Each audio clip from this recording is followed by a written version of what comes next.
आलोक मिश्रा जी की ओर आपको वापस लिए चलते हैं। आलोक मिश्रा जी, जिस तरीके से यह आम बजट पेश किया गया है, कई ऐसी चीजें जो हैं इसमें इंक्लूड की गई है जो आम व्यक्ति को कहीं ना कहीं प्रॉफिट देती हुई नजर आती है, आम व्यक्ति को सशक्त बनाती हुई नजर आ रही है। आप इस बजट को किस तरीके से देख रहे नमस्कार। अगर इस आम बजट को एक शब्द में मुझे परिभाषित करना पड़े तो मैं कहूंगा कि ये एक संरचनात्मक बजट है, जो एक प्रोग्रेसिव बजट है। हैं? जी। और ये बजट तात्कालिक हमें लोक लुभावन फायदे देने के लिए नहीं है। ये एक दूरदर्शी बजट है जो विकसित भारत 2047 के स्वप्न के लिए उजागर हुआ है। हम्म। और इस बजट का सबसे महत्वपूर्ण बिंदु, जो केंद्र बिंदु है, वो है उच्च पूंजीगत व्यय। हमारा जो एक्सपेंडिचर है उसको बढ़ावा देना, कैपिटल एक्सपेंडिचर जो कैपेक्स हम जिसे कहते हैं उसको बढ़ावा देना। जो रोड है, हमारी लाइफ लाइन है, रेलवे है, और जो लॉजिस्टिक्स है, हमारे गुड्स मूव होते हैं, उसको बढ़ावा देना, सपोर्ट देना। और बेसिकली एक आर्थिक इंफ्रास्ट्रक्चर को बढ़ावा देने वाला बजट है, जिसमें ग्रीन सेक्टर, जो ग्रीन एनर्जी की हम बात करते हैं, उसके लिए काफी चीजें रखी गई हैं। और इसमें रोजगार भी अपने आप उत्पन्न होगा। जब हम कैपेक्स की बात करते हैं तो कैपेक्स में हम सिर्फ खर्चा नहीं करते, उस खर्चे के साथ हमारे साथ कई व्यक्ति विशेष लोग जुड़ते हैं जिनको एक डायरेक्ट या इनडायरेक्ट बेनिफिट, रोजगार प्राप्त होता है। आलोक जी, क्योंकि मैं पीएम मोदी को भी सुन रहा था, उनकी ओर से अपने बयान में यह कहा गया है कि जिस तरीके से ये बजट सामने रखा गया है और ट्रेड डील जो हुई है, मदर ऑफ ऑल डील्स हमारी हुई है, कहीं ना कहीं उस ट्रेड डील को नजर में रखते हुए भी इस बजट में तमाम चीजें जो हैं वो अलॉट की गई है। इसे इंटरलिंक कह सकते हैं, क्योंकि हमारे युवाओं के लिए लगातार तमाम तरीके की हाई प्रोफाइल चीजें जो हैं वो सीख सकते हैं, उनमें वो एक्सपर्टाइज अपनी ला सकते हैं, और कहीं ना कहीं जो युवा वर्ग है उसको भी काफी फायदा होगा इस बजट में। या बिल्कुल सही कहा आपने। जो हमारी मदर ऑफ ऑल डील अभी यूरोपियन यूनियन के साथ हुई है, उससे ये बजट को हम देख के बात कर सकते हैं कि इसमें मैन्युफैक्चरिंग या सर्विस सेक्टर को काफी सपोर्ट दिया हुआ है। और आजकल हम जो स्टार्टअप इंडिया या ग्लोबल भारत की बात करते हैं, उसमें हम एक युवा वर्ग को अपने साथ जोड़ने की बात भी करते हैं। तो आज का जो युवा है वो एक स्टार्टअप इंडस्ट्री के लिए काफी ज्यादा उत्साहित है। तो इस बजट में सबसे बढ़िया बात यह कि जो एमएसएमई सेक्टर है, उसको क्रेडिट सपोर्ट गारंटी जो हम देते हैं, वो 1 अप्रैल 2025 तक जो जिन्होंने स्टार्टअप स्टार्ट किया तो उनको एक छूट सुविधा मिलती थी, जी। जो इस बजट में सरकार ने 1 अप्रैल 2030 तक उसको आगे बढ़ा दिया है, ताकि अधिक से अधिक जो युवा उद्यमी है इस बजट का लाभ उठाएं और अपना जो यूनिट स्टार्ट करनी है उसको अभी से स्टार्ट करें। क्योंकि आपकी ओर से यह बात कही गई थी कि यह फॉरवर्ड लुकिंग बजट है, यह आगे का बजट है, यह भविष्य का बजट है। कहीं ना कहीं जिस हिसाब से यूरोपियन यूनियन ने यहां पर भारत के साथ mother of all deal sign की है, यूरोपियन यूनियन के उन तमाम देशों की जो फैक्ट्रीज हैं वो चाइना में इस वक्त सेटअप है, तो उन फैक्ट्रीज को शिफ्ट करने को लेकर भी यूरोपियन यूनियन के तमाम बड़े नेताओं की ओर से बयान दिए गए हैं। तो उस लिहाज से भी यह बजट काफी महत्वपूर्ण हो जाता है। आलोक जी। बिल्कुल, जैसे आपने कहा कि ये हमारा मैन्युफैक्चरिंग हब अब हमें चाइना से इंडिया में लाना है, तो उसके लिए सरकार को जो प्राथमिकता दी है और दी जानी चाहिए वो है कि हमारा जो बेसिक इंफ्रास्ट्रक्चर है उसे हमें दुरुस्त करना है। अब दुरुस्त हम कैसे करेंगे? अगर हमारे जो माल है, अगर हम इंपोर्ट करते हैं तो एयरपोर्ट से जो मैन्युफैक्चरिंग फैसिलिटीज है, जहाँ पे हमारी फैक्ट्रीज वगैरह, वहां पर उसमें रॉ मटेरियल को पहुंचाना, हमने मैन्युफैक्चरिंग करी, उसके लिए बेसिक जो सुविधा चाहिए, बिजली, पानी, सड़क, वो सारी हमें उसको देना। और जो मैन्युफैक्चर्ड जो प्रोडक्ट है उसकी हमारी कॉस्टिंग ऐसी हो जो हम ग्लोबल मार्केट में उसे सेल कर पाए। तो उस सभी की आधारभूत सुविधा के लिए सरकार ने कैपिटल एक्सपेंडिचर को बढ़ावा दिया है, जी। जिससे जो उद्यमी अपनी फैक्ट्री लगाते हैं और जो उसको प्रोडक्ट को जो भी सपोर्ट उनको सिस्टम चाहिए, उसमें उनको सुविधा प्राप्त हो। तो ये एक दूरदर्शी बजट है, जो एक शॉर्ट टर्म अगर हम देखें कि हमें आज क्या मिला, उससे हम इसकी कल्पना नहीं कर सकते। ये एक दूरगामी इसके परिणाम होंगे। जी, लगातार जिस तरीके से चाइना अपना चैटबॉट लेके आया, चैट जीपीटी लगातार काम कर रहा है, और पीयूष गोयल की ओर से एक बयान दिया गया था। आलोक जी, पीयूष गोयल की ओर से कहा गया था कि हम फूड डिलीवरी तो अच्छी बना रहे हैं, फूड डिलीवरी सॉफ्टवेयर्स बना रहे हैं, और इस तरीके के सॉफ्टवेयर तो हम लोग डेवलप कर रहे हैं, लेकिन क्या हम वो चैटबॉट जैसे सॉफ्टवेयर जो है वो डेवलप कर सकते हैं? तो इस बजट में आर्टिफिशियल इंटेलिजेंस को भी देखा गया है, सेमीकंडक्टर इंडस्ट्री भी यहां पर आई है। ये कितनी महत्वपूर्ण हो जाती है? ये बहुत महत्वपूर्ण बात है, क्योंकि आज के दौर में अगर हम, आप भारत की बात करें तो हम चिप से लेके शिप तक बना रहे हैं। तो एक बहुत बड़ी बात है, क्योंकि अगर हम छोटी से छोटी चीजें, जो सेमीकंडक्टर, जो आर्टिफिशियल इंटेलिजेंस या ऐसी जो टेक सेवी हमारी कंपनीज है, उसके लिए हमें एक तो उसके लिए रॉ मटेरियल क्या है? उसके रॉ मटेरियल तो हमारा ब्रेन है।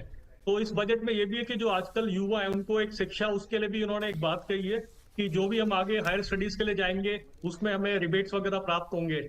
तो ये जो बजट है ये कैपिटल एक्सपेंडिचर के साथ साथ हमारा जो ह्यूमन डेवलपमेंट है, जो हमारा ब्रेन का एक एक्सपेंशन है, उसको भी ये मदद करेगा, जिससे आगे से जितने युवा हैं वो जो भी आईटी सेक्टर में है वो अपना एक उद्यम स्टार्ट करें, और जो भी उनको मूलभूत आधारभूत सुविधा है वो सरकार वो प्राप्त उनको करवाएगी। आलोक जी, इस बजट में 3 मुख्य विजन रखे गए हैं। एक है रफ्तार, क्षमता और सबका साथ।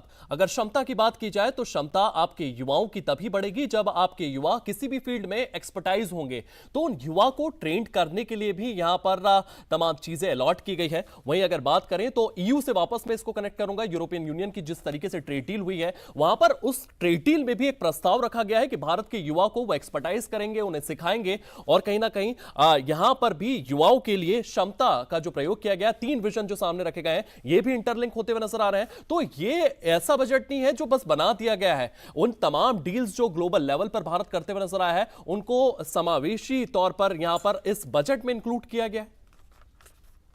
बिल्कुल, जो और ये आज की नहीं है, पहले से जब से ये जो सरकार है इन्होंने पहले से स्किल इंडिया मूवमेंट चलाई थी, जिसमें हम एक एजुकेशन सिस्टम से हम एजुकेशन तो ले लेते हैं, पर हमारी जो स्किल है, हमारा जो कौशल है, उसका विकास नहीं होता। तो ये जो बजट है उसमें हमें इस बात पे और फोकस करने की जरूरत है कि हमारे जो युवा हैं वो जो भी अपनी एजुकेशन प्राप्त करें, पढ़कर आए, और उसको वो एक प्रैक्टिकल एस्पेक्ट में एक समाज के साथ कुछ प्रेरणा के स्रोत भी बने। वो कैसे बनेंगे? अगर आज मैं जॉब करता हूं तो मैं अपने आप अपने घर को एक जॉब से सैलरी से पाल रहा हूँ, बट अगर एक युवा एक उद्यम लगाएगा, एक बिजनेस अपना स्टार्ट करेगा, तो वो अपने साथ 10 15 20 50 लोगों को भी रोजगार देगा। तो जो सरकार की प्राथमिकता है वो ये नहीं कि हम नौकरी क्रिएट करें, सरकार नौकरी नहीं क्रिएट करेगी, उन्होंने युवा को इतना लाभान्वित कर दिया है कि युवा आज के दौर में और नौकरियां क्रिएट करे और अधिक से अधिक युवाओं को उसमें सम्मिलित करे। इसी के साथ साथ टियर 2 जो भी सिटीज हैं उनको विकसित करने के लिए भी यहां पर नींव रखी गई है, और उसके लिए भी अलग से बजट अलॉट किया गया है। तो कहीं ना कहीं जो विकसित सिटीज हमारी हैं वो तो है ही हैं, उसके साथ साथ जो टियर 2 स्टेट्स हैं उनको भी यहां पर विकसित किया जाएगा, उनकी कनेक्टिविटी बढ़ाई जाएगी। ये कितना महत्वपूर्ण हो जाता है सर? ये बहुत महत्वपूर्ण है, क्योंकि कृषि सुधार, जो कृषि है हमारा अभी भी बैकबोन है। आज की डेट में भी हमारे अगर देखा जाए तो 60 से 70% जो लोग हैं कृषि पे आधारित है। तो कृषि सुधार, ग्रामीण इंफ्रास्ट्रक्चर, कौशल विकास और महिला सशक्तिकरण की जो योजना है उस पर ध्यान दिया गया है। महिला सशक्तिकरण में हम देखते हैं कि जो महिलाएं, उनके लिए एक एसएचजी इन्होंने योजना लाई है, जिसमें जो महिलाएं हैं जो छोटी छोटी समूह में काम करते हैं, ग्रामीण परिवेश से जो आती हैं, वो अपना रोजगार उससे उत्पन्न कर सकती है। और हमने खुद भी देखा है कि ये पहले से भी चल रहा है। इसमें इस बजट में ग्रामीण पे जो एक केंद्रित जो फोकस किया गया उसमें है कि ग्रामीण में जो लोग हैं उनका पलायन रोका जाए, वो अपने ग्रामीण परिवेश में ही वहीं पे रहते हुए कृषि के जरिए, कृषि में उन्होंने काफी हाईटेक उन्होंने चीजें दी हैं, जिससे वो अपनी कृषि में प्रोडक्टिविटी को सुधार सकते हैं और वहीं से अपना रोजगार और बाकी सृजन कर सकते हैं।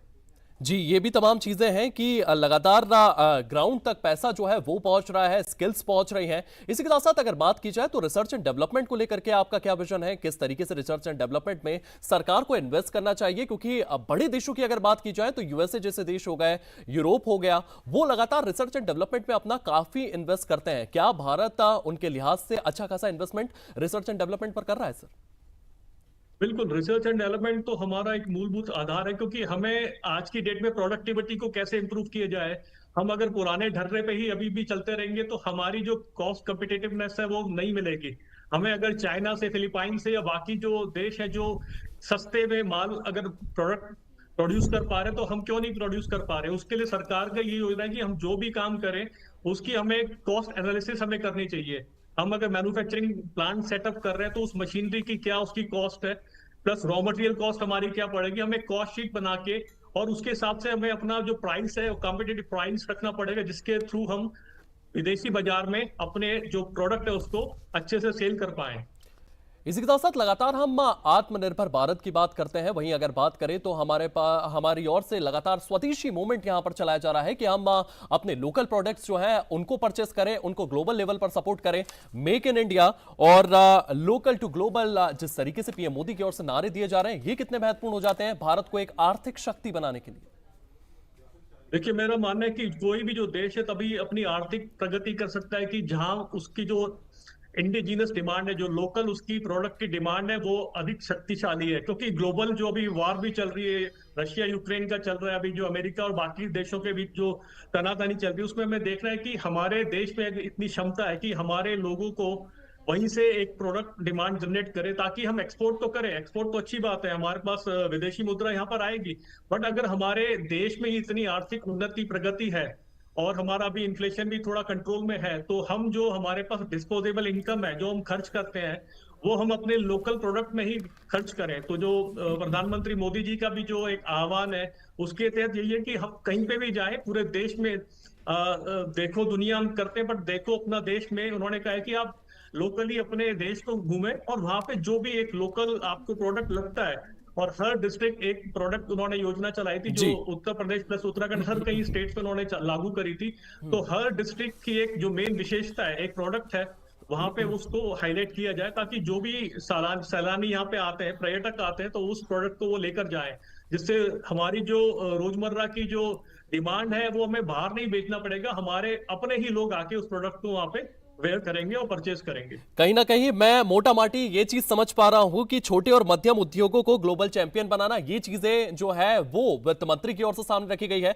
और जिस तरीके से आप और मैं लगातार चर्चा कर रहे हैं कि सप्लाई चेन जो है उसको बेहतर बनाया जाएगा, और सप्लाई चेन बेहतर तभी बनेगी जब इंफ्रास्ट्रक्चर जो है वो मजबूत होता हुआ नजर आएगा। और जिस हिसाब से इसके ऊपर जो टॉपिंग्स है वो डाल दी गई है सरकार द्वारा, वन डिस्ट्रिक्ट वन प्रोडक्ट, तो वन डिस्ट्रिक्ट वन प्रोडक्ट को मजबूत करने के लिए उनकी कनेक्टिविटी भी बढ़ाई जा रही है और उन्हें लोन भी दिया जा रहा है।